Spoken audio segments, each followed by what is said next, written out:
Bonjour tout le monde, bienvenue encore sur ma chaîne GlowMB. J'espère que vous allez bien, vos familles, vos entreprises, votre santé. J'espère que tout le monde se porte à merveille. Moi, ça va aussi, je suis en forme. On va aller directement dans le sujet, dans le but de cette vidéo. C'est une réponse que je suis en train de faire pour une vidéo qui a été récemment postée par Monsieur Zach Mwekassa.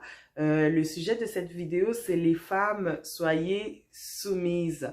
Donc, c'est une vidéo qui m'a interpellée et je vais donner un petit résumé de la vidéo de Monsieur Mwekassa. Sinon, je vais laisser le lien comme ça ou écrire le titre. Comme ça, vous pourrez aller voir la vidéo avant de venir écouter ma réponse. C'est quand même important pour pouvoir comprendre pourquoi je suis en train de dire ça.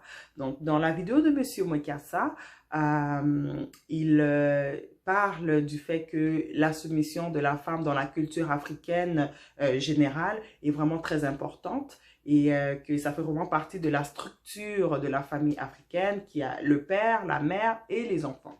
Donc, il a aussi expliqué qu'il y avait plusieurs sortes de noirs, d'Africains ou de noirs tout court, ceux qui sont restés chez eux puis qui ont complètement gardé la culture, ceux qui sont partis, qui ont un peu délaissé la culture, ceux qui sont partis, qui ont complètement gardé la culture et ceux qui sont nés en Occident, qui délaissent la culture aussi, ou il y en a aussi qui ont juste décidé qu'ils n'avaient plus rien à voir avec la culture, ils ne voulaient plus rien savoir. Donc, moi, je me suis retrouvée dans cette appellation de femme hybride un peu il a expliqué en disant que ce sont ces femmes qui sont en Occident, qui ont grandi là-bas ou bien qui sont nées là-bas et qui ont décidé de laisser faire la culture ou bien qui ont décidé de laisser tomber certaines parties de nos cultures africaines, dont la soumission et tout.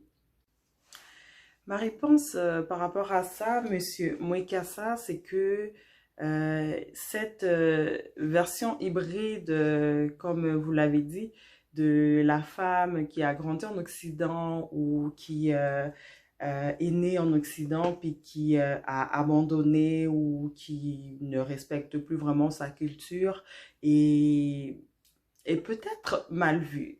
On ne comprend pas cette femme ou on ne l'écoute pas simplement. Si on retourne dans toute l'histoire de la femme africaine, dans tout ce qu'elle a été jusqu'à aujourd'hui, nous n'allons pas nier le fait qu'il y a eu beaucoup d'abus. Il y a eu des meurtres, il y a eu des mensonges, des infidélités, il y a eu beaucoup de choses qui ont fait que les femmes ont décidé de se lever et de dire stop, on ne veut plus vivre comme ça. Ça ne veut pas nécessairement dire que la femme dit qu'elle ne veut plus être soumise et qu'elle dit qu'elle ne veut plus vivre selon le culture africaine. On dit que tout se transforme, rien ne se crée. Nous sommes encore des femmes africaines. C'est juste que par rapport à tout ce qui s'est passé jusqu'à aujourd'hui, nous avons juste décidé d'avoir un choix. Je pense que le problème vient de là parce que avant, qu'est-ce qui se passait? C'était que n'importe quelle femme devait être soumise à n'importe quel homme. Aujourd'hui, les femmes se prennent en main. Les femmes travaillent sur elles-mêmes, les femmes travaillent sur leur environnement pour être fortes, pour pouvoir, pas fortes nécessairement pour venir dominer l'homme ou effacer l'homme de sa vie comme ce que j'entends souvent. Non, ce n'est pas ça, c'est que on veut être forte pour nous. Donc, si on veut trouver un homme pour nous aussi, on veut évaluer cette personne. Si une femme, comme vous l'avez dit d'ailleurs vous-même, se retrouve devant un homme qui accepte, qui démontre et qui connaît sa masculinité, qui connaît les responsabilités qui viennent avec, mais elle n'a pas le choix que de tellement l'aimer qu'elle se soumet automatiquement. Il y a des rôles. Quand le rôle de l'un est bien fait, le rôle de l'autre est bien fait aussi. Donc,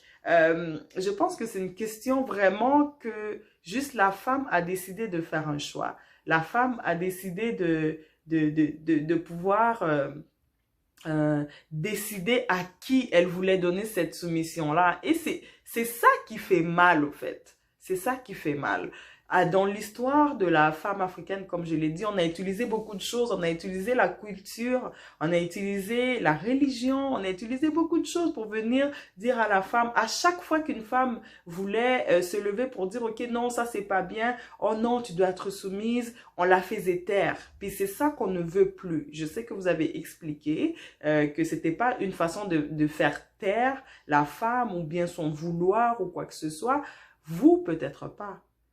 Les hommes qui connaissent leur maturité et qui sont matures, je veux dire, qui connaissent leur masculinité, qui connaissent leurs responsabilités dans la famille et dans le couple, peut-être pas. Mais il y en a énormément qui utilisent ça pour justement faire taire la personnalité de quelqu'un. Parce que la femme, c'est une personne aussi. Elle veut aussi être épanouie.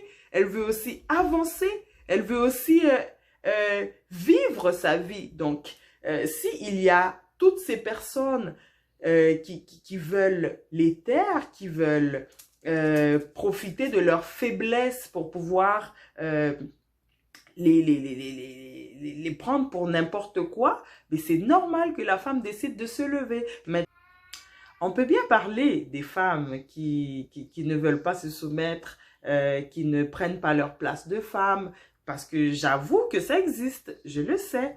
On va pas se mettre la tête dans le sable, oui, ça existe. Mais les hommes aussi qui ne se connaissent pas existent. Et ces hommes-là nécessitent quand même l'autorité et la soumission absolue des femmes.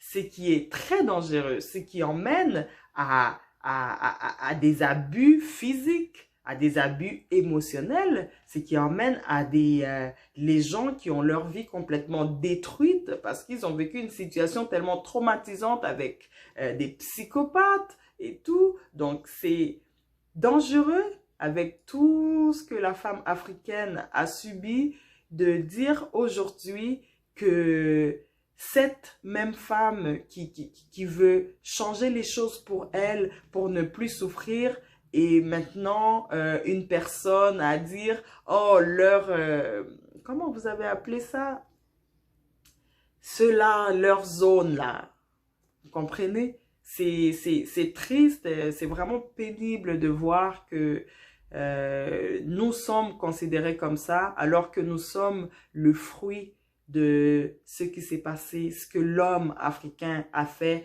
de la femme. Ce qu'il y a aussi comme problème, Monsieur Mokassa, c'est que dans nos cultures, dans les cultures africaines, ce sont les hommes qui parlent de comment les femmes devraient se sentir, de comment les femmes devraient faire les choses. Mais n'écoute pas quand les femmes viennent expliquer et viennent dire nous vivons des abus, nous vivons ceci, nous vivons cela, ce qui fait que ces mêmes femmes veulent changer justement pour se protéger, comme les hommes aussi changent. Parce qu'il y a des femmes, elles sont michetonneuses, elles sont méchantes, elles ne rêvent qu'à l'argent et elles font vivre des calvaires aux hommes aussi. Ce qui fait que les hommes de leur côté aussi changent leur mentalité, leur approche par rapport aux femmes. Donc, c'est une société qui évolue. Les hommes évoluent, les femmes évoluent. Donc, pourquoi donner la faute seulement aux femmes? Parce qu'elles essaient d'évoluer en même temps que tout le reste de la société. Vous avez parlé aussi, Monsieur Mokassa, du respect qu'on donne à nos aînés, qui est d'ailleurs très bien. C'est quelque chose que j'aime beaucoup. Mais aujourd'hui, même ça aussi, ça a évolué parce que je me rappelle, il y a quelques années, la façon de voir les aînés était différente. Je m'explique. Donc, les aînés avaient le droit de faire des choses. Il y a des enfants qui se faisaient violer par des membres de famille. Il y a des membres de famille qui accusaient les autres injustement, qui prenaient les biens des autres injustement et tout. Juste parce qu'ils étaient aînés, on ne pouvait pas répliquer, on ne pouvait pas parler, on ne pouvait pas se plaindre. Donc, c'était comme ça que ça se passait. Mais franchement, est-ce que vous allez me dire qu'aujourd'hui, c'est encore comme ça? Non. Nous avons repris cette façon de pouvoir, sans manquer de respect, quand même venir parler à la personne et dire que non, ça ne se passe pas comme ça. quand il y a des abus, quand il y a des abus de pouvoir, des abus d'autorité ou quoi que ce soit. Aujourd'hui, nous, en tant qu'Africains, hommes, femmes, nous avons le courage de nous adresser à nos aînés pour leur expliquer, ok, non, ce n'est pas comme ça. De ce côté-là, c'est peut-être pas ça qu'il fallait faire. On en parle et ça passe. C'est pas comme avant. Donc, de ce côté-là, ça a avancé aussi. On se rappelle, tout se transforme. C'est la même chose. Rien ne se rajoute. Tout se transforme. Notre société se transforme. Donc, cette nouvelle femme hybride, c'est juste la solution qui a été faite par rapport à toutes ces transformations, par rapport à toute cette évolution-là. C'est le résultat, au fait, de qu'est-ce qui s'est passé. En disant ça, je ne viens pas donner la faute complètement seulement aux hommes, parce que les femmes ont accepté aussi pendant longtemps de ne pas parler, de ne pas se plaindre ou quoi que ce soit. On parle très souvent de nos grands-mères en disant « oui, elles ont vécu ceci, elles faisaient ça, les femmes d'aujourd'hui ne sont pas comme ça ».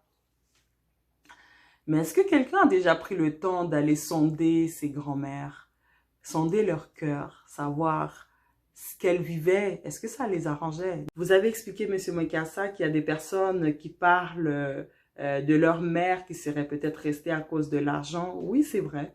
Il y a certaines femmes qui sont restées dans des foyers parce qu'elles étaient pauvres, elles avaient nulle part où aller, ou parce qu'elles étaient juste cupides ou amoureuses de l'argent, elles sont restées là pour supporter des choses. Il y a d'autres femmes plus fortes et plus intègres comme votre mère, comme vous l'avez mentionné, qui est restée parce que elle aimait votre père, elle aime votre père, et ils sont restés ensemble, ils ont une bonne relation, chacun à sa place, mais n'oubliez pas qu'il y en a d'autres qui sont restés, pas parce qu'elles aimaient, mais non plus parce qu'elles aimaient l'argent, mais seulement parce qu'elles n'avaient pas le choix. Elles n'ont pas le choix de rester là parce que la société nous juge en tant que femmes. La société nous dénigre en tant que femmes quand nous quittons. Surtout quand c'est pour des histoires que la société trouve que « oh non, mais ça c'est pardonnable, ça c'est quelque chose, c'est pas ça qui devait te pousser à partir, c'est pas un manque de respect, c'est pas quoi que ce soit, il s'occupe bien de toi, il s'occupe bien des enfants, malgré tout ce qu'il fait, ou quoi que ce soit. » Monsieur Mokassa, combien de fois on a entendu parler des femmes qui ont été atteintes de maladies sexuellement transmissibles, de VIH, de quoi que ce soit, alors qu'elles n'allaient pas voir dehors. Je ne dis pas que les femmes ne trompent pas. Non, c'est pas ça que je dis. Je parle seulement de ce qui a causé tout ça.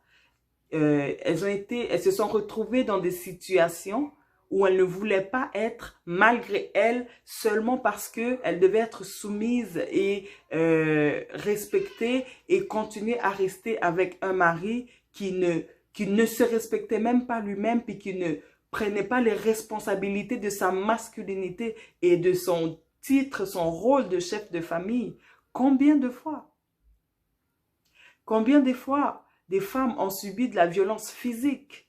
Des femmes ont été battues, tuées, humiliées, mais obligées de rester parce qu'elles doivent se soumettre. Combien de fois? Tout ça s'est passé sous les yeux des hommes puis qui ont normalisé certaines choses. Aujourd'hui, ce que les femmes veulent, c'est seulement que ces choses-là ne soient plus normales.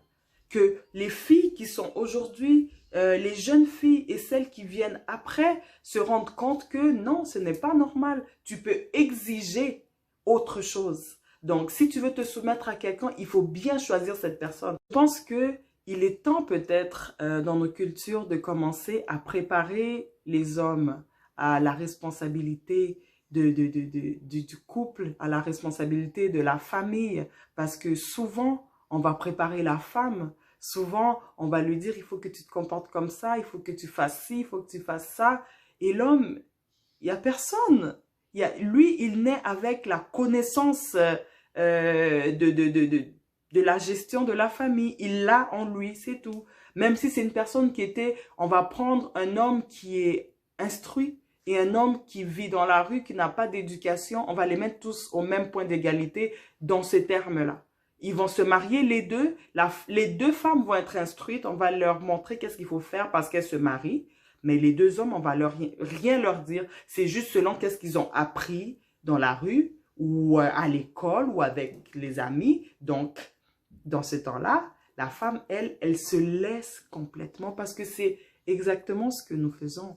Nous nous laissons à vous pour que vous puissiez diriger, pas nécessairement notre vie, mais diriger la direction qu'elle prend aussi, diriger la famille, diriger les enfants. Puis, nous avons quand même le droit, nous avons quand même la possibilité de vouloir savoir qui va le faire et si il va bien le faire, Monsieur Mwekassa.